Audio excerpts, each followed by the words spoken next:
তো হ্যালো বন্ধুরা, দেখো আমি জমি বাড়ি আসছি। আর দেখো এটা হচ্ছে আমাদের জমি। আমাদের তো নিজের জমি নেই, আমরা আদি নিয়েছি এগুলা জমি। তো এগুলা সর্ষা গাড়া হয়েছিল, সর্ষা শাক। তো সর্ষা শাক গাড়া হয়ে গেছে, এখন অন্য কিছু গাড়বে। আর দেখো এখানে জেঠিমা আর মা গল্প করতেছে বসে। এটা হচ্ছে জমি জেঠিমাদের, আর এখানে গাড়ছে টমেটো। আর ওই দূরে দেখো জঙ্গল, ফরেস্ট, ওখানে হচ্ছে রেল লাইন সব দেখা যাচ্ছে। আর ভিতর দেখো ওই দিকে রাই শাক কাটা হচ্ছে, এখন যাবো রাই শাক নিতে।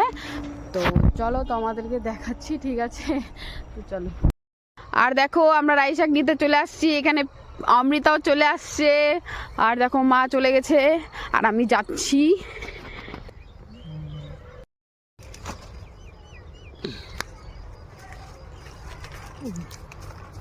তো দেখো আমার মা শাক নিয়ে নিচ্ছে, আর তোমাদেরকেও দেখাইলাম ভিডিও।